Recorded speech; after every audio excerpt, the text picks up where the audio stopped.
Subway has teamed up with Live Nation to bring you great food and great music for a great value. Right now, buy a Subway $5 footlong and get a Live Nation concert ticket for $5 to participating Live Nation shows like Nickelback, The Fray, and Crew Fest 2. Ticket price does not include fees. See store for details. Subway. Eat fresh. Eat fresh. The BS Report is a free-flowing conversation that occasionally touches on mature subjects. First of all, this is the BS Report with Bill Simmons. It might be cool, I don't know. And if it's not, I don't care. The BS Report with Bill Simmons. Bill Simmons works for ESPN. He's also named the Sports Guy, and he writes a comical sports column. He must be a popular dude. The BS Report. It's got a real dirty sound, like a rusty steak knife cutting through a well-aged steak. Now. Here's Bill Simmons. Welcome to the BS Report. It's a Tuesday, late morning West Coast time.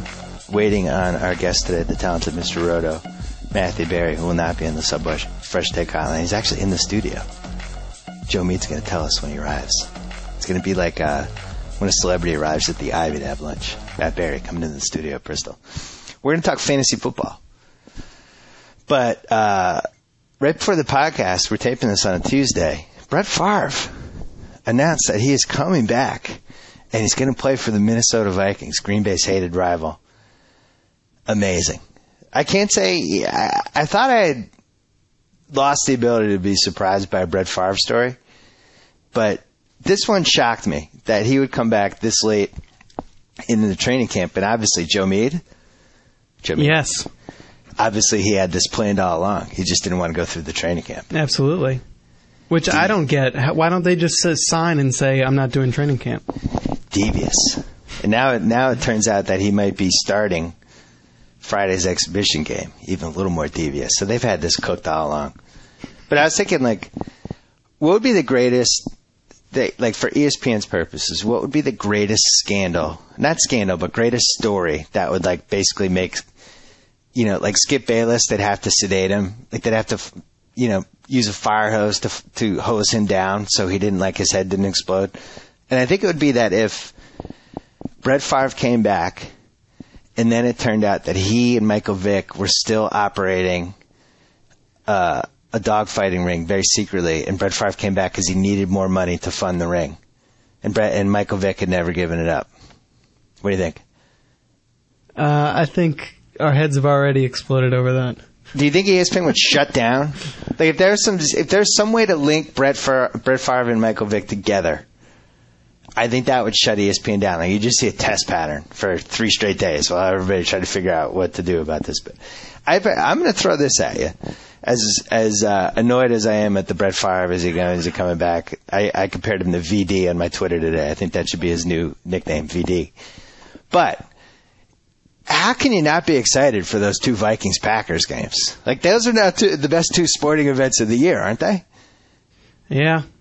I mean... Boy, you sound really excited. I just wanted Brett Favre to go away, but now that he's come back again, I want him to retire before the first game and then maybe come back in week 8.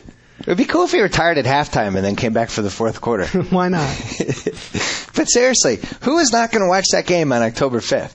Anybody who's Brett Favre, this sucks. I wish he'd go away. I kind of actually don't wish he'd go away. I think this is going to be really fun. I'm excited for it. I'm excited to see him and Peterson in the same team. I'm excited to see the Packer fans really legitimately turn on him. I'm excited to see the Viking fans embrace this guy that they've always rooted against, who always killed him over the years. And then you look at that division, and you got the Bears, the Vikes, and the Packers. The Bears might be the best team in the NFC. They're getting a lot of sleeper buzz. Everybody likes the Packers as a wild card sleeper, or maybe a little better. And now the Vikings, this now looks like the best division. Yo. Hey, sorry, And football. Matthew Berry is here. I just got dragged in to do some car bullshit. So. Oh, beautiful. Hey, we already started. Excellent. We're on. I'm on the air right now. Matthew Berry, the talented Mr. Roto. You can read him on ESPN.com. And he's here right now. He just did his fantasy manifesto, title of which he stole from me from my gambling manifesto. He just ripped it off. He didn't ask. And now he's on the podcast. What's happening? Really? Well, I'm just saying. Well, he this kind of borrowed the manifesto title. I don't remember getting the email asking me. Yeah, hang on for a second. Hang on. This is really loud. I had my playoff gambling manifesto, only since 1998, but whatever. Just kind of took it. I've probably been writing the draft day manifesto, some version of it, since 1999. Okay, so a year after I came up with the manifesto. That's fine. Whatever. You did what you needed to do. Is he, Joe Mead, is he hooked in yet? Yeah, now, all right. Now I'm finally. There he is. Is it this mic? All right, good. Sorry. Which one of these is on? I don't know. Well, it's craziness because of stupid Brett Favre. Hey, wait, hold on. Wait a second. Brett Favre. Is he a top 9 rounds? No, stop it. He's 10th round? Stop. No, not even. He's barely draftable. He's a top. I'll probably have him about, when I come up with my new rankings, I'll probably have him about 20th among quarterbacks. Really? 20th? Still don't know how healthy he is in terms of the arm. It's still he still led the NFL in interceptions last year. Yeah, that's a problem. It's still a team that's got, I don't know, this guy called Peterson. I will say this, though. The Vikings last year tied for 11th in touchdown passes. They actually throw slightly more than you might think. They're down there in terms of attempts and yards, so they throw a little bit more in the red zone, actually, which is one of the reasons I was originally down on Peterson as the number 1 pick. I had Turner over him. Mm-hmm. I think this might slightly put Peterson ahead of Turner. See, I was thinking this is a much better team for Favre than the 2008 Jets was, because, as you said, they have Adrian Peterson. Well, but defenses have to cheat to basically try to tackle him. And the Vikings, ironically, because they had, one of the worst quarterbacks ever, they threw deep. They threw downfield a lot, and they actually did make some big plays. They would have made more if their quarterback was competent. But I do feel like he'll basically do the run back and throw it 50 yards Brett Favre move, and it might work a few times. Listen, I think I'm with you that it's a much better fit. I'm with you that it's a much better fit for Brett Favre than the Jets. I think it actually helps. I think it helps Peterson, but he was going number 1 overall anyway. Not for you. What? Well, not for me, but I had him at number 2. I had Michael Turner at number 2. I think I'll have Peterson now at number 1. I want to look at it a little bit more closely. But I think I agree with you. More than stacking the line, I actually think basically they'll have longer drives. They'll have longer drives, more sustained drives, and listen, more sustained drives, more times on the field mean more times Adrian Peterson touches the ball, means more times he's got a chance to break one off, which he can do on any single play. So to me, that's the argument. The two guys that really benefit the most, I believe, are Bernard Berrian, who I think now becomes a top 20 fantasy wide receiver. Especially if you're in a league where you get the little bonuses for the long touchdowns. No question about it. Here's a good stat for you of wide receivers that got at least 60 targets last year. No wide receiver in the NFL had a higher yards per catch average than Bernard Berrian. It was slightly over 20 yards per catch. What was the other thing? And Vicente Shanko, I actually think becomes it might get known for something other than, being naked. It's always funny when his name comes up. Tell me when it stops being funny. It's never not funny. I'll send you a tweet, yeah. He needs some sort of nickname like the tripod or something. Well, I didn't get a good enough look to realize whether I didn't either. I'm just guessing. I mean, put it this way: he was very happy that the whatever happened. Right. It didn't exactly knock down the business at the Vicente Shanko Cafe. Hold on, I got quarterback ratings for you from the free ESPN.com fantasy draft kit. Look at you becoming a company man. I'm so proud of you. I did that for you. All right, so you have the QB rankings. Now, I would agree that he would not go anywhere before number 14, Carson Palmer. Okay. But now you're looking at 15, Eli Manning, 16, Kyle Orton, 17, David Garrard. I like Orton and Garrard more than him, no question. Matt Hasselbeck, 18. I like Hasselbeck more. Trent Edwards, 19, and Jake Delhomme's corpse at 20. Right. See, I'd take him over Delhomme. I'd take him over Trent Edwards. I'd take him over Eli. Campbell, Pennington. You like Joe Flacco. I do like Joe Flacco. I am, wait for it, wacko for Flacco. Nice. All right. Excellent. I would say that Favre is in, we both love doing the tiers. Right. I would put Flacco in that tier right around the Roethlisberger, Palmer, Manning part. Yeah. But then I think Favre is like the leader of that next group. I think there's some upside to Favre. I think he's a matchup play. I think it depends, right? Obviously, it depends on your league. I don't think he's a starter. You know, if you're playing in an ESPN 10-team league, right? He's not a starter. He's not a starter. He might be a situational starter. I think he could be a situational starter. I could see him having a good year. Again, they've got some decent guys there. I think they throw a little bit, like I said, I think they throw a little bit more than people realize. Tied for 11th in the NFL in passing touchdowns. And he has traditionally, and this is, save the emails because I'm doing this entirely off the top of my head, but just kind of, I have a memory of, I hadn't had a chance to look this up yet, of Favre playing very well at the Metrodome. Now, obviously, that was for the Packers and against the Vikings. But nonetheless, I think he's very comfortable in a dome. I think it's a good situation for him. I think turf and indoors is certainly a good situation for him. Well, he said, last year, and the stats have borne it out the last few years, is that as the weather gets colder, he gets worse. Yeah. And that has to do with the fact that he's old. And you and I are both old. And we know that when you get older, your body starts reacting to things in ways that it used to not react. Bill, so I'll say it right now. Regardless of what it is I'm doing, when it gets colder, I perform more poorly. Yeah, I would agree. Yeah, it does. Pick an activity. Any act. How about walking? I walk more poorly. Yeah, but so I think I walk my dog more poorly. Right. I eat more poorly, frankly, when it's colder. On these rankings, do you guys update these rankings all the time? All the time. By the time this podcast is posted, the impact of Favre will have been updated. The rankings are constantly updated, tweaked. Donnie Avery goes down with an ankle injury. We knock him down. It's actually not an ankle injury, but anyway, or Carson Palmer, gets banged up. Yeah, we're constantly tweaking them. All right. Well, I'm going to disagree because the fantasy rankings quarterbacks I'm looking at said it was last updated on August 7th. Last time I checked, it was August 18th. I think you guys should be updating these every day. In fact, every hour. You should. I think they should just be constantly in flux, like the Mediate rankings. Oh God! You know what? By the way, we'll talk about that for 1 second. I have so much I want to discuss with you. Yeah. I'm not on that. You know what? And I looked at it once. I saw there was a blog that linked to you because you're like, I don't know. I think you're top of the charts. I think it's mediate.billsimmons.com or something. I have not looked. Well, you're very high on it. You're upset that you weren't on it? Yeah. You're damn right. I have an ego. Absolutely. I should be on it. But now it's fantasy time. Maybe you'll make the list. Maybe a little bit. But they had guys on there that I'd never heard of. Well, they have a whole ranking system that seems outrageous. There's TV is involved, which should help you. You'd think. That's a whole bunch of factors. But let's talk about the fantasy quarterbacks. All right, that's fine.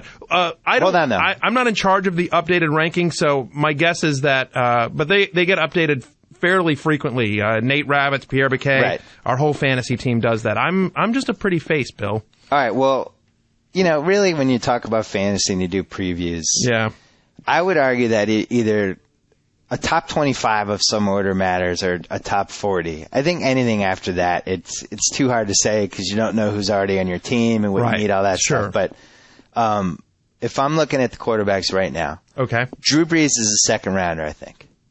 Possible first, depending on what your points. It depends on your points, and if you get 6 points for a touchdown pass, I think he's a first rounder.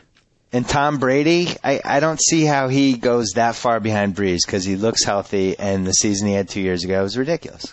I agree. I have Brees over Brady, but by a hair. I mean, that's the tier, though, right? Those are the two guys in that tier. Correct. So then on this rankings, it has Manning's, Warner, and Aaron Rodgers. Are we sure about Warner? I mean, at some point, he's not going to be able to keep playing 16 games a season. Well, at some point, but so far that point hasn't happened. Look at from when he took over. We liked him a lot as a sleeper going into last year, and the stat I remember saying all over the air last year at this time was like from the second half of last year, and this is 2 years ago, he had more touchdown passes of the final 8 games of, I guess, 2007. He had more touchdown passes than any quarterback in the NFL, more than Tom Brady during the 50 touchdown year over the in that 8-game span. So I liked him a lot as a sleeper last year. I wasn't alone in that, and obviously had a huge year last year. He HGH? I'm just throwing it out there. Does God believe in HGH? I don't know. I don't know. Listen, I'm not going to bet against Kurt Warner, against anything. He's dyeing his hair now, too, which makes him a force to be reckoned with. Dude, I'm dyeing my hair. You got to. You got your hair? I can't do it. It doesn't seem fair. It doesn't, well, I'm on TV a lot and you're not. Well, you're also single, which you've got to give yourself a much wider age range. I got to give myself a fighting chance. It's 1:30 in a bar, 1:30 a.m. in a bar, a girl's got to think like, well, he might be like 31. Exactly.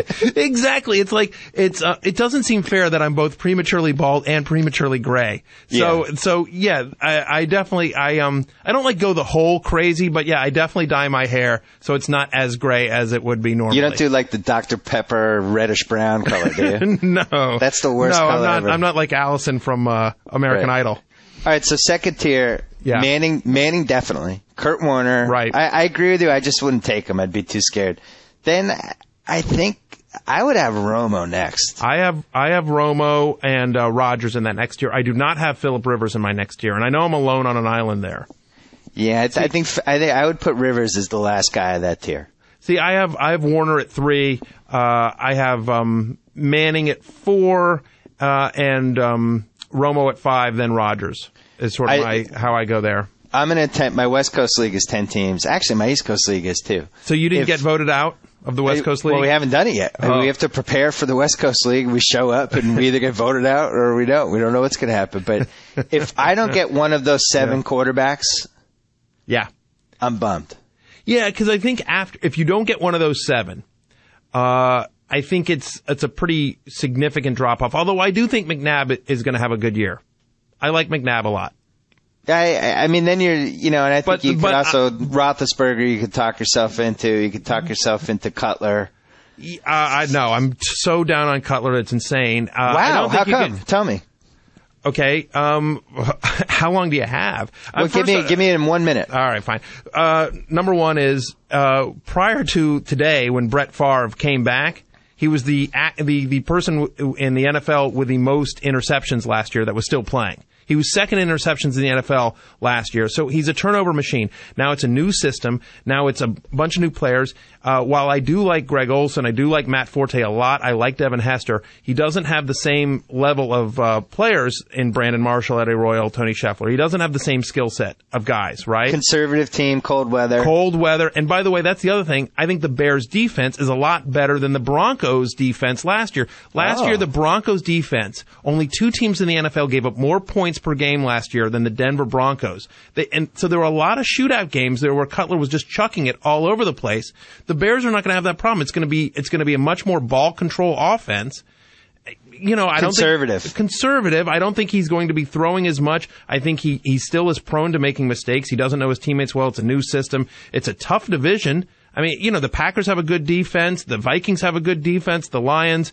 All right, the Lions are terrible, but I mean, there's a lot of reasons why I'm down on Jay Cutler from a fantasy perspective. So your sleeper is Flacco? Not my only sleeper. Like a lot of guys, like you said, like David Garrard is a guy that I love. Did you know David Garrard was top 10 in the NFL in passing yards last year? Did you know that David Garrard was actually finished the year as a top 10 fantasy quarterback? That's very surprising to me, considering he had one receiver who likes to do drugs. Yeah, he didn't have anyone. And by the way, that was his best guy, Matt Jones. Yeah. Look, I'll say this. Whatever you think of Torrey Holt, he's better than anything they had there last year. Yeah. And we're hearing, I've heard reports, not confirmed, but I've heard reports that they've actually started doing some stuff with Maurice Jones-Drew lining up as a receiver. Some? Oh, man, when people start experimenting with the receiver position, it never, ever works out. All it means is that I think they're going to throw more. They improved their offensive line. They got some guys healthy. They drafted some offensive linemen. He's a running threat. Garrard's a guy going way, way late in drafts that I think finishes the year, again, as a top 10 fantasy quarterback. Probably 10, 11, somewhere in there. What about these Cleveland guys? If let's say one of them emerges. Chance? Stop. No, not at all. Have at it. Who's catching the ball? They got rid of Kellen Winslow. We know Braylon can't catch. I forgot they got rid of Winslow. Yeah, that's not good. Yeah, so that's probably one of the worst teams to have a quarterback from. Yeah. I would say the Jets would be the number one worst, though. Probably, although I could see Sanchez having, to me, the Sanchez is, I think he's going to be Matt Ryan. That's the best case scenario for him. And, people. I would hope so. Well, the guy was one of the best rookie quarterbacks ever. Well, yeah, but I'm talking from a fantasy perspective. Oh, okay. I'm talking from a fantasy perspective. So best case scenario, Matt Ryan, as great a year as he had last year, only 2 points, actually I believe finished 2 points worse. Sorry, I had to get my facts straight here. 2 points worse than Jason Campbell last year. I'm sorry, 1 point worse. Had Middle round, basically the same amount of fantasy points last year as Jason Campbell. Late round flyer, best guy. I'm gonna say is Sean Hill definitely the Niners guy? Yeah. No, he's not definitely as of yet, but I think he will be. If he is, I think that's the best flyer. I like him. I think, look, Singletary's going to run a little bit more, but nonetheless, you look at what Sean Hill did over the second half of last year. Yeah. When he became the starter, he was a top 10 quarterback in the NFL in terms of touchdown passes and passing yards.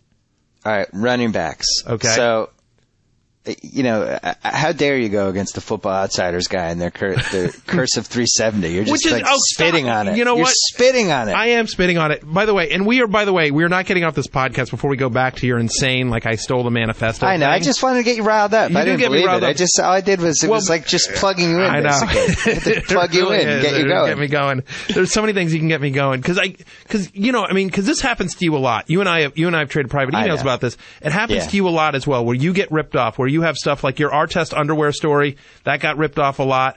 But at least, including by FoxSports.com. Charlie Rosen basically rewrote it. It was unbelievable. It was right. Thank you, Charlie. Right. So this happens to you a lot, and I'm always really sensitive to it a lot because I've seen a lot of fantasy guys out there that do very similar stuff to me. And I'm not saying about like, oh, somebody else likes David Gard as a sleeper because there's only so many ways you can. We all look at the same stats.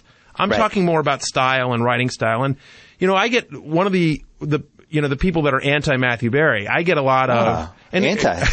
Yeah. They meet Wednesdays at 3. I'll send you a link to the chat room. You know what? The thing is that... And here's here's a good question for you because I know you're joking about the manifesto thing, but here's a good question for you. Do you think... Because you've read my stuff. Do you think I'm a Bill Simmons ripoff? Because I get a lot of that. That's a lot of stuff I get is like, oh, you're just a Bill Simmons wannabe. Because I, like you, put a lot of pop culture and, try to be funny in my columns. But I think we actually have fairly different styles. But you tell me. I think it's different. It's never bothered me. Okay. See, there you go. Can we talk about running backs now? Oh, God, fine. Yes, we can talk about running backs. Yes, sure. Peterson is one. Yeah. Let's talk about spitting on the Football Outsider guys. Yes, absolutely. Oh, yeah. Turner, too. I disagree. I would never go near that curse. It's been proven too many times. So can I ask you a question here? Yeah. So you think 7 carries in an NFL season, 7 touches in an NFL season What matters, right? So he had 377? No, I'm just asking you. I'm just saying in a vacuum. Just go with me here for a second. In a vacuum, do you believe that 7 carries over an NFL season matters one year to the next? That's what I'm asking. I'm asking you 7 carries. My argument would be different. My argument is that never bet against a streak until somebody beats it. It's like in Vegas. Okay. You don't keep going against the blackjack dealer who's murdering you. You get up and you move on the table. Curse of 370 is the bad blackjack dealer to me. All right. Completely wrong. It's a completely arbitrary number because here's the thing. All right, fine. You won't answer the question because it's a trap and you're right. It's a trap. I don't want to be trapped. Yeah. Well, here's what you should have said is like, no, of course, 7 carries doesn't matter because all the people that sit there and wave the 370 flag for Michael Turner, he's had over 370 carries, 370, curse of 370, blah, blah, never seem to mention the fact that Adrian Peterson had 363 carries last year. Really, 7 carries? So Adrian Peterson is safe because he had 7 carries less than 370, but Michael Turner isn't because he had a few more than 370. By the way, in terms of total touches, Adrian Peterson actually had more touches last year because he had 21 receptions, and Michael Turner, I think, had like 4 or 5, like does nothing. Adrian Peterson actually had 384 touches last year. We need a new word. In fact, over the last 2 years, Michael Turner's been in the league 5 years, and Adrian Peterson's been only 2. But in that time, Adrian Peterson, in the 2 years he's been in the NFL, has actually touched the ball more than Michael Turner has as an entire 5-year career. So all the people that wave the curse of 370 flag over at Michael Turner, and then they're the ones saying, I've got to go Peterson 1. It's like, what?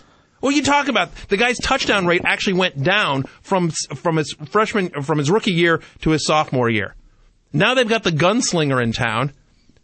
And by the way, you've got his fumbles went up. And by the way, you've got the fact that, he is injury prone. Yes, last year he stayed healthy, but he has been injury prone previously in his career. And by the way, Chester Taylor is vulturing touchdowns left and right from this guy.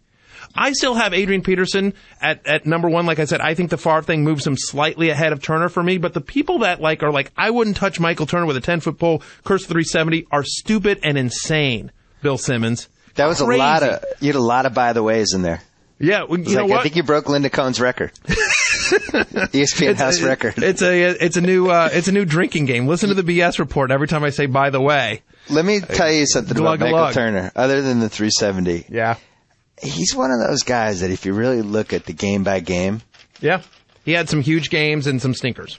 Huge games against crap teams that you might not be able to replicate the circumstances again of him being in the crap team situation. Yeah. Week 1, I think who did he destroy? The Lions? But he had 3 or 4, I'm going to say he had 4 200-plus games, and none of them were against a good team that I can remember. You're right. Be wrong. And every single team the Falcons are going to play this year are going to be world beaters.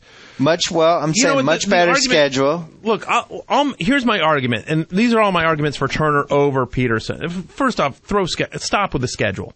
Why? Stop, because it doesn't matter. You don't know anything. You have no idea how the season's going to play out. I know he's not going to probably play an 0-16 team again, and I know he's not going to play the Rams and all the other crap teams he played.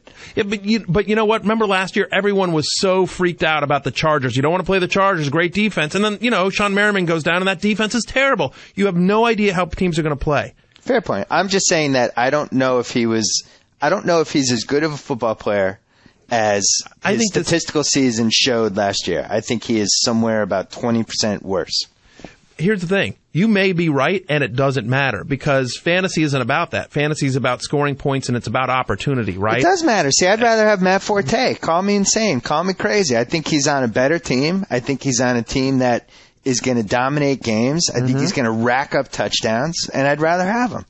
That's fine. Listen, 2 things there. First off, that's fine. I love Forte too. I don't think you can go wrong with any guy in the first 4, which I think are Forte, Peterson, Turner, and Maurice Jones-Drew. I don't think you can go wrong with any of those. Mojo worries me a little. We'll get into Mojo in a second, but and I think you're the only one that calls him Mojo. We'll get into this. We'll get into Mojo when I want to get into it. All right, that's right. I would. You don't want to put Steve Slayton ahead of Mojo? No. I like Slayton. I like Slayton a lot, but I love Steve Slayton. Yeah, I think you're right too. Let me give you a couple of stats on Turner. Okay. First off, the people that say he can't outproduce Adrian Peterson this year. First off, it's happened. Okay, because he did it last year. So Peterson, for my money, is actually playing from behind. Here's another thing. I'll give you a stat in terms of opportunities. Right, last year, no running back in the NFL got more carries inside an opponent's 10-yard line than Michael Turner. When they get down close, they run it. I think the argument against him is some of the ones you've mentioned is that, some of the huge games, he's not going to have the same schedule, and in the red zone, Tony Gonzalez is going to take some touches away. And he might take 5 touchdowns away. I think the addition of Tony Gonzalez plus the maturation of Matt Ryan opens up that offense. I think you're going to see even more running rooms. Teams aren't going to be able to stack the line against Turner the way they were trying to last year. And I think having another red zone threat like Tony Gonzalez will open up some more touchdowns for Michael Turner. I think he's due for a monster year. I think they go 5-11, and I think he's going to disappoint whoever takes him. Detroit, 220 yards. Oakland, 139. Carolina, 117. That's not bad. San Diego, 120. Tampa, 152, right after they had Quinn Amon and Kiffin. And then week 17, he lit up the St. Louis Rams for 208 yards. Congratulations. He Congratulations, Michael. He should. You know what? He should light up the Rams. Okay. Good. He did what he was supposed to do. How's that a bad thing? I love that you're desecrating the guy for producing. I'm just saying that I think it was a little fluky, and I think if you take him second, you're going to get what's coming to you. Take Matt Forte. A championship. I Take like Matt Forte. Listen, I'm not going to argue against Matt Forte because I like him a lot too. I mean, good, don't. Merrill Hodge always says this, and I think this is absolutely true. Certainly, he knows more about this than I would. Where he says the most improvement a player in the NFL makes, and especially a running back, 1 to 2. Yeah, from year 1 to year 2. Yes. So Forte going into year 2, I mean, he got a lot of goal line carries, by the way. Last year, people think, oh, well, he's small and everything like that. He actually had a very good conversion rate when he got the ball in close. So, listen, we have 29 minutes left. Okay. So we got to really zoom through some of these that's guys. right. I forgot. This is 3 podcast Bill day. It is. Well, I got to tape 3. I'm sorry. So, LaDainian Tomlinson. Like him. Getting a lot of buzz. Why wouldn't he? A lot of comeback buzz. Dude. Why wouldn't he? Because he sucked last year. Yeah, you know what? He was 14 TDs, I know. 6th best fantasy running back in ESPN standard scoring. Here's the difference, though. As bad as he was still the 6th best guy. Here's what I want for my top 5 running back. Okay. You might disagree, and this might be in your manifesto. Yeah? Why don't you read it? I need... Because I told you, I like to come up with my own fantasy observations and my own instincts. I don't like other people to Where did you finish in the West Coast League last year? I had injuries, though. That wasn't okay. Plus, by the way, as long as there's an excuse. I made the executive decision that nobody who won a 2008 title because of D'Angelo Williams, I think that the league is just eradicated. It's like in college when somebody cheats to win the NCAA title and they wipe it off the record books. It still counts. It's the biggest fantasy fluke in the history of fantasy football. It really is. Like that freaking guy won everybody's league. D'Angelo Williams, yeah, we've all had. It drives me crazy. I just can't even accept it. He was very frustrating because for years you were always waiting, and for a guy, and by the way, who really turned it on at the end of last year. But that's true. You can't. He's one of those we've all had him guys. I mean, we've all had him, and just that last year, just randomly he turned into freaking Gale Sayers was. So anyway, here's what I want for my top 5. My top 5 running backs. Here's what I want. I need you to win 2 or 3 weeks for me. I need you to win them for me. I need you to swing the week for me. Right. And Tomlinson last year was one of those, I'll give you 9 points. Here's 12. He didn't have a 15, dominant. Here's 8. Right. But he's not one of those. The old school Tomlinson was, I'm going to score 35 points this week, and you're going to win single-handedly because I did that. And now he didn't do that last year, which makes me wonder if he's that kind of guy anymore. I think he can be. Listen, in week 17, which a lot of teams play, scored 3 touchdowns for you that week. 2 touchdowns in week 4, 2 touchdowns in week 3 last year. Yeah, thanks for scoring. Thanks for having the big week after my fantasy season is over. LaDainian Tomlinson. I keep forgetting it's the world of Bill. God forbid. Wow, hey, week 17. Congratulations. There's 10% of the leagues are in action in week 17. Actually, on ESPN, that's how you play week 17.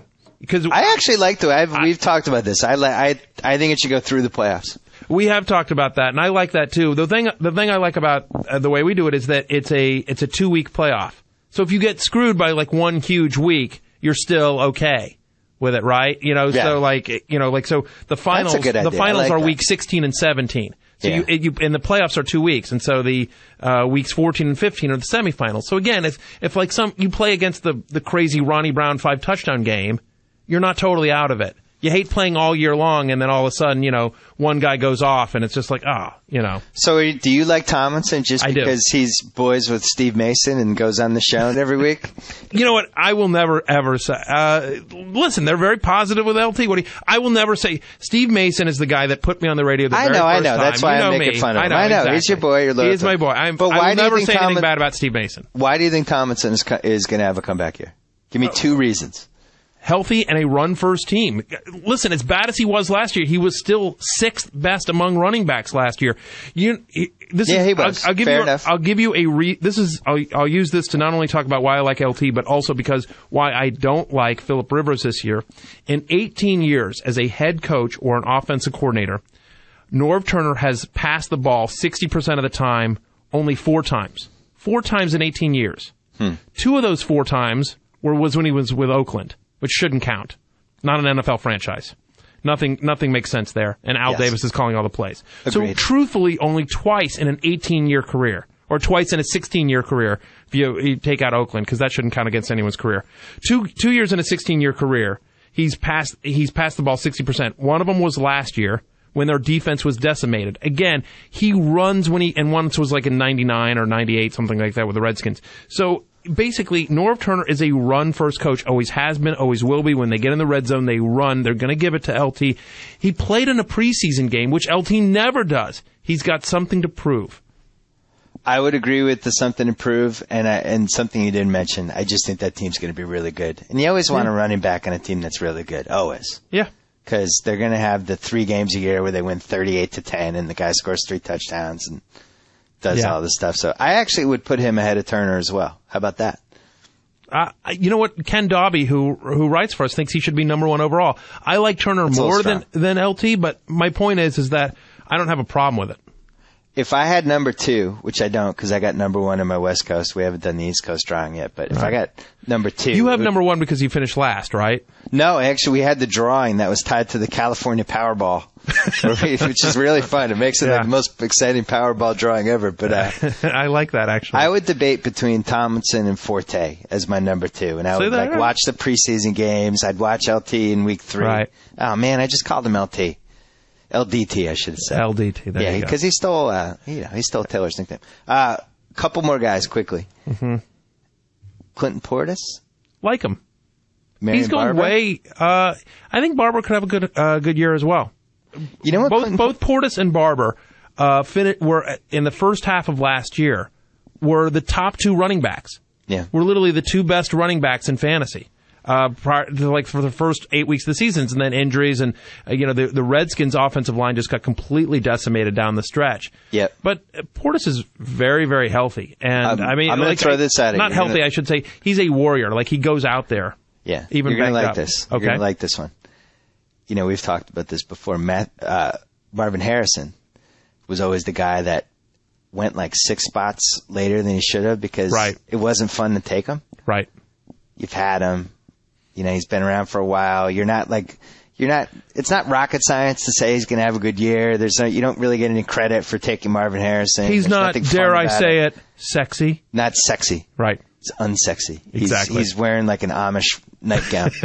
Right. I think now that Marvin Harrison has left the NFL, presumably to not be tied in the killings of more people, Clinton Portis is now that guy. He's the guy that should be going 6-7 picks higher, but I'm with you. I'm with you on that one, actually. Because on this fantasy ranking, I'm looking at he's 12th. Yeah. How is he the 12th best running back? It's ridiculous.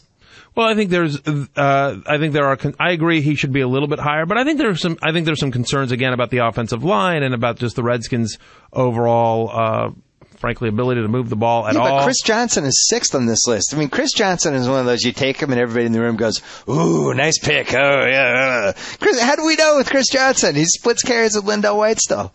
Oh, Chris Johnson's going to be a stud, man. Chris Johnson's ridiculous. Are you kidding me? That team runs the ball all the time.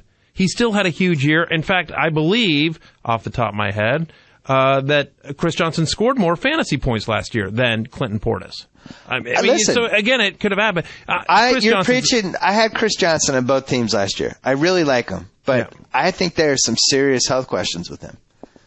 What health questions are there with Chris Johnson? I just don't know if he's an every down back. I don't know if he can hold up over the course of 4 months on a team that wants to run the ball all the time. He seemed to hold. He's young. He's not old like you, Bill. He got hurt in the playoffs.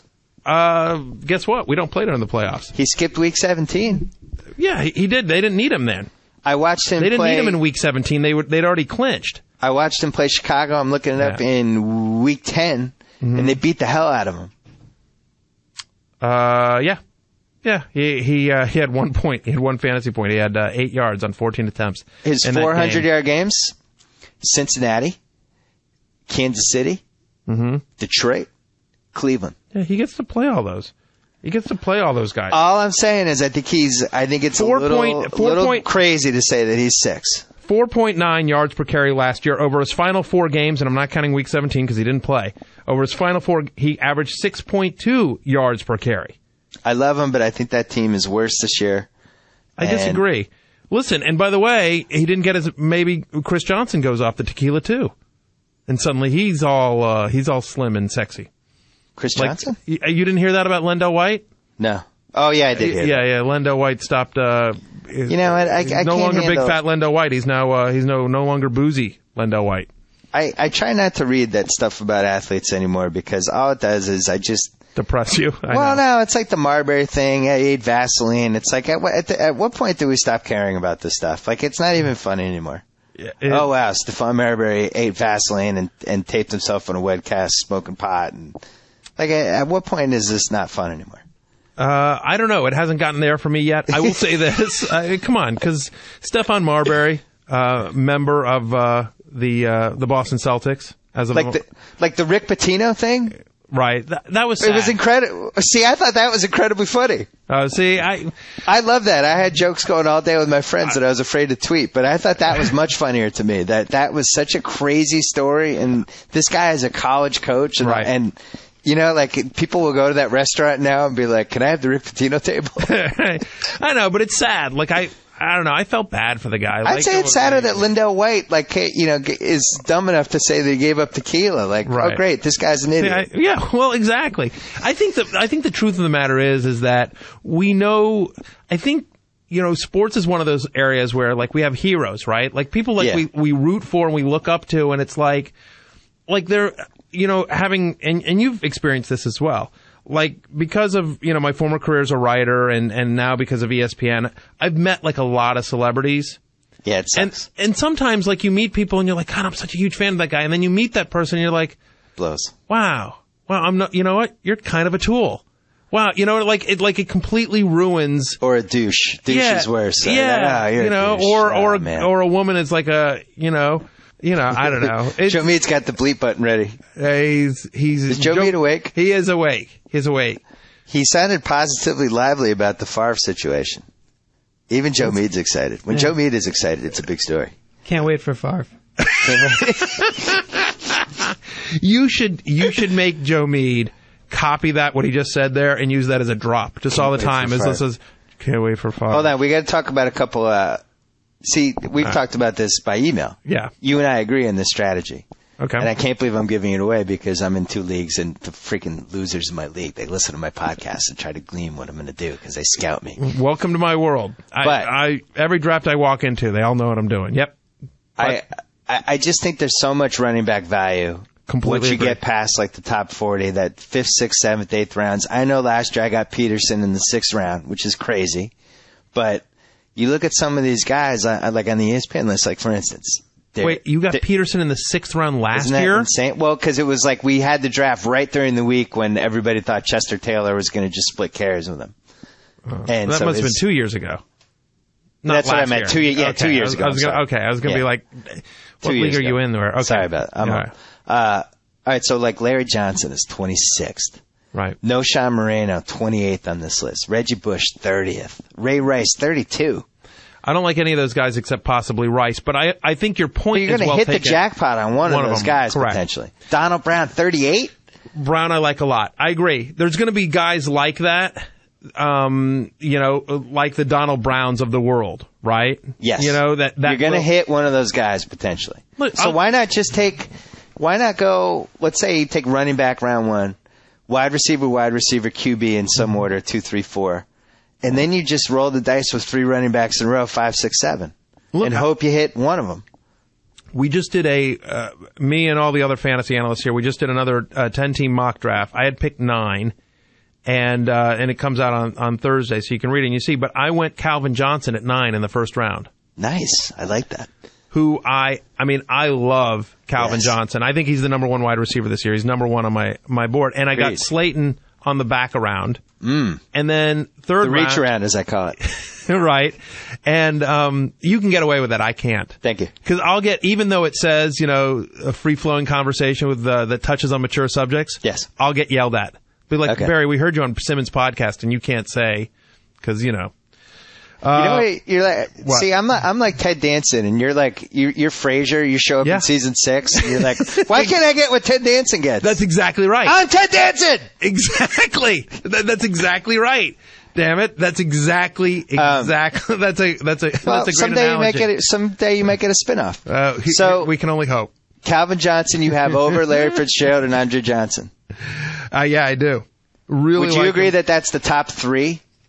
That now it's a drop off after that tier? No. You said Andre Johnson or Moss? I have Moss at 2. See, Moss in the tier. Yeah, I have Calvin Johnson, Randy Moss, Larry Fitzgerald. Wow. And then Andre Johnson. That's my top 4. 4-player tier. Yeah. See, I think I'm in such a deep state of panic about the Pats staying healthy that I've lowered my expectations for each Patriot. So I had Randy Moss at the top of the second tier because I like how don't you're trying to want admit reverse. that. I like how you're trying to reverse jinx the Patriots through your I own fantasy football rankings. It's the saddest thing I've ever heard. Through an online podcast. Yeah. Right. Somehow I'm controlling the destiny of the season. Yeah, it's just when you think Simmons can't get nerdier, you take it to the next level. That's nice. Top 4. So you have a top 4 next tier. Steve Smith, Jennings, Reggie Wayne, Roddy White. Would you put Anquan Bolden in there? I would not put Anquan Bolden, but I got a good stat for you, and this is one of the reasons why I have Calvin Johnson at 1 and Fitzgerald at 3. Yeah. Larry Fitzgerald scored 12 touchdowns last year, right? Yeah. 6 of them came in the 4 games that Anquan Bolden missed. So my argument against, and I actually think Warner stays healthy, but the argument for Larry Fitzgerald is Warner needs to stay healthy and Bolden needs to get hurt for him to be the number 1 fantasy wide receiver. That's what you're rooting for, those 2 things to happen. And not just hurt, but hurt in a way where his skull separates from his face and he looks like Shannon Sharp. Dude, let me tell you something. Anquan Bolden is a man. He totally is. I love him. He's like, he is a what's man. The Don Julio guy? What's that, the Dos Equis guy? The most interesting man in the world? Yeah, Anquan Bolden should be the most strongest man in the world. Strongest world, the toughest man in the world. So you'd have Anquan Bolden 3rd tier. No, he's in the 2nd tier. I mean, the 2nd tier is guys like Colston. Well, you have a big 2nd tier. Yeah. I mean, I think there is a nice 2nd tier there. I think here's what I said, and in my draft day manifesto, title, copyright, sports guy. Thank you. I talk about what I call the TMR Elite 9. Okay? And I think you need one of these 9 guys.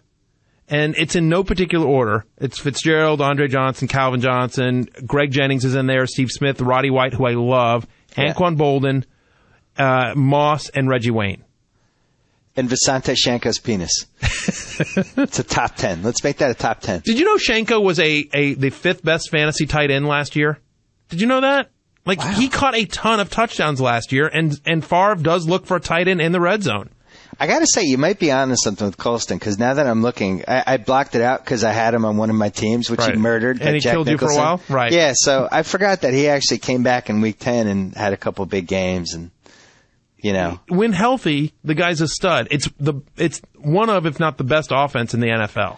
But when it gets dangerous? They're going to throw a lot. What? When you do when healthy, but then the guy's never healthy, so you've now talked yourself into the sleeper thing, but now you've talked yourself into it too far, but actually the other way was a little more accurate, that he can never stay healthy. That's what I hate about fantasy. One of the many things. Okay. When you talk yourself into something to get out of what the conventional thinking is, but then the conventional thinking is that you're talking yourself into it, so actually you're conventional even though you don't know you're conventional. All right. That makes sense? No, but I'm hoping we can move on. Okay. Look, but the 2nd tier, right? So I think you need one of those big 9, right? That I just talked about. But then after that, I think in 2nd tier you've got Colston, you've got Bo, Wes Welker. I think you've got Brandon Marshall there. I like Hushmanzada a lot this year. What about Vincent Jackson? I really like Vincent Jackson as well. I think he takes a step up this year. A lot of people like Terrell Owens. I don't. Berrien? I have Berrien at 20. I have Berrien in the top 20. He's like fringe. He's on the fringe. He's on the list. fringe. Yeah. I think, with Favre. So I'll tell you who I'm not taking this year. Okay, who's that? Anthony Gonzalez. It's just not going to work. I think it's one of those things where now I'm controlling his career. When I bench him, he has a good game. When I start him, he has a bad game. If I trade him, he takes off. Would you let us all know then? I'm going the rest of us that will draft him now with no longer Marvin Harrison there. Gonzalez coming in. Yeah. I mean, I was actually thinking of flying to Indianapolis for a column just to figure out what I did to him. That's actually very funny. Did I hook up with your mom when I was in college? Do you have a mom who's my age? Like, what happened? What did I do? But any sleepers for wide receiver? This year's Ted Ginn Jr. Maybe. Maybe it's Ted Ginn Jr. It might be. I mean, like, listen. I even though he's hurt, I like Donnie Avery. I like Dominic Hickson. Did you know who the leading wide receiver in the New York Giants was last year? Dominic Hickson. It's Dominic Hickson. Wow, but he didn't have a great one year. Good fantasy week. Yeah, he didn't. I mean, he had under 600 yards, but I'm just saying, like, look, Plaxico Burress isn't there anymore. You know, when they go deep, they're going to go to him. Well, you and I we've discussed this about how sometimes you just got to take the leap of faith and just look at the big picture and say, all right, you're the New York Giants. Obviously, you have to throw the ball. Somebody's going to get those yards, so who the hell is it? Right. And then becomes almost like a process of elimination. With the Giants, the signs point to Hickson. Yeah. So even though it doesn't totally make sense, it's probably going to make sense in a little while. I like Chris Henry in Cincinnati, actually. I like Nate Washington in Tennessee, if you're looking like a little bit deeper. I think Bobby Ingram, believe it or not, in Kansas City, you know, he's going to play in the slot. He's going to play in the Wes Welker role for Matt Castle. So I think Bobby Ingram is a guy that, again, nothing sexy about, nothing interesting about him, but I think you look up at the end of the year and I bet you he has over 800 yards and like 5-6 touchdowns. All right, let's get to the big question. Yeah. Who is this year's breakout white receiver? Breakout wide receiver? No, white. White receiver. Yes, because you know it happens every year. There's that Kevin Walter. There's the Drew Bennett. I call it the Drew Bennett award, but the guy every year you're like, nah, he's a white guy. I don't want him. Who? Lance Moore. Lance Moore was last year, yeah, right? I know. Yeah, and he was. Actually, there was two last year because Kevin Walter was they kind of split the award almost. Him too. I'll say Greg Camarillo. Oh, I like that you were prepared for that question. Yeah, well, you know. Greg Camarillo, interesting. He actually had a couple good games for Miami. Yeah, before he got hurt. Nice possession guy. Pennington likes him. I'm looking up 55 catches in 11 games, you know, for 600 yards. I mean, you know, potentially a 1,000-yard guy. You know what's interesting about this year? I don't see really a rookie receiver potentially. No, I know a lot of people like Percy Harvin, but I'm not buying it. And definitely not the Oakland guy. No. No, I don't. I think I really like a lot of the rookie running backs, though. I like Sean Green. I really like LaShawn McCoy. Donald Brown we talked about. So a lot of the rookie running backs. I'm not a Noshan Moreno fan, actually. I know a lot of people are, though. You just say no to Noshan? I do just say no to Noshan. I might go back and workshop that one a little bit. Yeah, I'm not sure Let's go back. Let's go back to the writers. Yeah. I need more Noshan Moreno jokes. Yeah. Well, we talk about this every year. There's going to be 2 or 3 running backs that are rookies. Yeah. That are going to swing your league potentially. No question. And you got to kind of figure out who those guys are. But I'm absolutely with you. You've got to go wide receiver very early. I think running back is very deep. And I'm going to give you one other theory that I haven't seen out there before. Yeah. The old, boring, ugly guy. Which is that there's, you mentioned Marvin Harrison, right? Yeah. There's especially at running back, there's a lot of guys that like nothing interesting, nothing sexy. You don't feel good about yourself taking them. But listen, Jamal Lewis, and I'm not saying Jamal Lewis is great because he isn't, but he got over 1,000 yards last year for a team that had absolutely no offense whatsoever. He's all they got. When they get to the goal line, he's getting the ball. Yeah, but I had him last year. I know, he's terrible. I'm with you. I hated having him. I'd almost rather lose my league than have him. Right. Well, and that's why you might get kicked out of the West Coast League. Yeah. I'll give you another guy, Julius Jones. Yeah, that's a good one. Julius, between him and TJ Duckett, look, Greg Knapp, the offensive coordinator, they're installing kind of a zone scheme, a zone blocking scheme.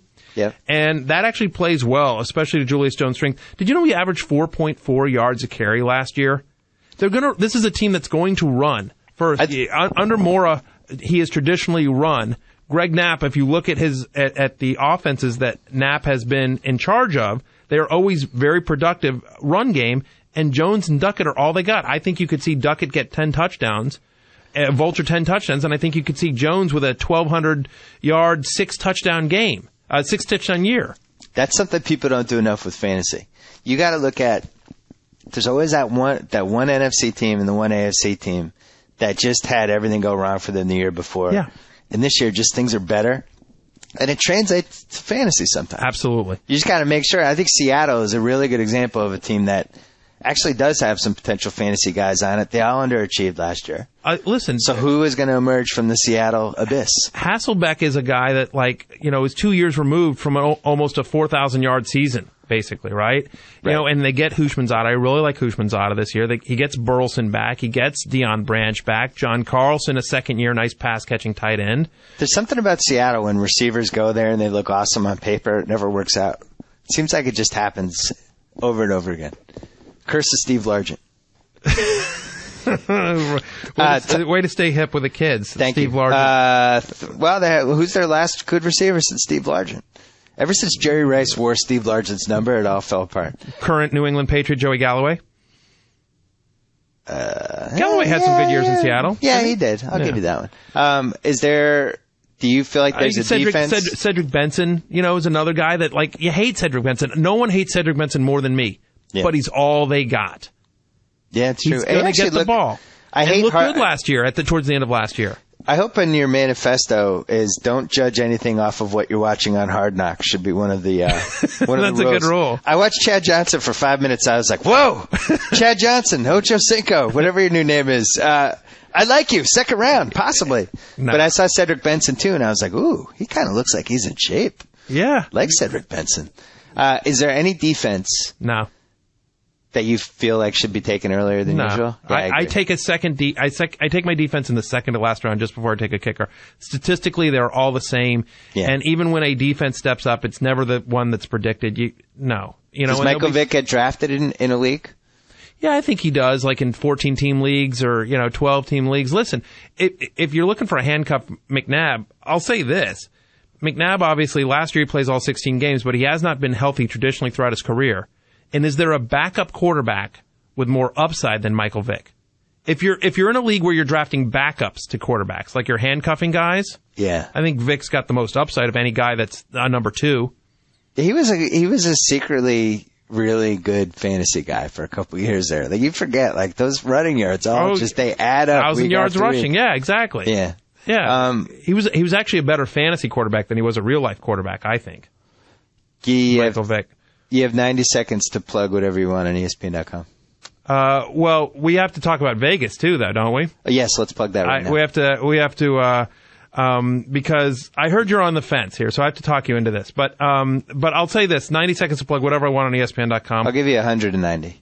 Look at you! You're the best. We'll first off, if you're listening to this and you're obviously a fan of the podcast, myself and Nate Ravitch do a very entertaining, if I do say so myself, podcast. It's called Fantasy Focus. And we do it every single day. It's about 25 minutes. So if you're like, I don't have time because Simmons talks for an hour and a half, don't worry about it because it's a tight 20. It's a tight 20, maybe 25. Short. Okay. Yeah, it's short. It's just enough for like a commute. All right. Well, what's the Vegas? So that one, and of course, obviously, you can play for free on ESPN.com. Listen, why pay somebody else? Like, put that money into the pool. We have auction drafts capability. You love our auction drafts. It's the best way to play. You should convince your West Coast League to do an auction draft. You know what? It's the best way to play. It's the friends the are very sense. old school. And this is why, this Vegas thing that you're doing. I'm trying to talk my friends into going to Vegas. And they should do this. I think this is a cool thing. So here's the deal, right? So the city of Las Vegas is like basically saying, hey, you're probably already done with your bachelor party, but here's another excuse to come out to Vegas, right? Come on out and get the guys together, go draft your league there, and then, whatever. There's so many things to do in Vegas. You can gamble. There's, pretty girls. There's shows. There's great restaurants, hang out at the pool, whatever it is, right? So it's just like have a great weekend. How about you didn't really play up the gambling enough, but go ahead. I figure you can. Right. Yeah, exactly. There are chances to win money in Vegas legally. Yeah. So that's the idea. And then they basically have a website, LasVegasSuperDraft.com. that you can go to and you can check it out. And basically, they have all these specials, and you sign up. In addition to, if you go to like a hotel, some of the hotels, and you'll see on the website, they have specials that if you're doing this draft. So, cheap rooms, and they'll put you up in a draft room with Wi-Fi and everything like that. And then there's all these parties that are kind of cool. And it's sort of embarrassing. They contacted me like, you want to do it? And I'm like, do I like Vegas? Yes, I do. You betcha. Where do I sign? But it was like, so it's like, there's a party hosted by Shannon Elizabeth, party hosted by Stacy Keibler, party hosted by Flo Rida, then me. It's like one of these things doesn't belong. It's one of these things is not like the other. Let's see. I think, there's one other pretty girl. One other pretty girl is there. I forget who. Stacy Keibler, Shannon Elizabeth, and Molly Sims. And this is the coolest one for me, because I'm a huge Howard Stern fan. Yeah. For like 20 years, I've been a huge Howard Stern fan. Gary Delabate is hosting a party there too. So I've never met him, so that's actually the one, Shannon Elizabeth, okay, great, nice to meet you, but seriously, wow, Baba Booey, that's the one I know it's so stupid, but I'm serious, I'm such a huge Stern fan that, I'm actually very genuinely excited about that. So, all right. Something so Las for Vegas, everyone. So it's in a week and a half. I'm trying to talk my friends into going, but it's what is the argument against it? My friends are old and they live in the East Coast. So what? Dude, it's Vegas, an excuse to get out to Vegas. Go to rehab at the Hard Rock. It's ridiculous. It's hard enough to organize a 4-hour conference call with these guys, but I'll try. Yeah. I'll do my best. I'll do it for you because you're hosting a party. I am hosting a party. I'll buy you a drink there, Bill. Well, either way, you will be there. So I will be there. If you're looking for something fun to do, go to Vegas. You can go to a party hosted by Matt Berry and have a draft. Yeah, no question. Meet a bunch of pretty girls. Yeah, well, you claim there'll be girls there. I believe it when I see it. But. Oh, there will definitely be girls there. They may be paid to be there, but they may be, what we call spokesmodels. But but that's the funny thing about Vegas now is that there's so many bachelorette parties now. It really isn't the sausage fest that it used to be. No, it is not. It is wall-to-wall chicks. And in fact, because I know you have a lot of female fans that listen to this, listen, if you're looking for a dude, this is the weekend to go to Vegas. There's going to be a ton of dudes there. All right. Your clock is up. Matthew Berry, the talented Mr. Roto on the Subway Fresh Take Hotline. Thank you for joining us, and we will talk to you during the season. Look forward to it, Bill. Bye-bye. So I get to sign off. Whoa! Thank you for downloading the BS Report with Bill Simmons. Too much fun. Check out more podcasts at the iTunes Music Store or at Pod Center at ESPNradio.com. Peace out.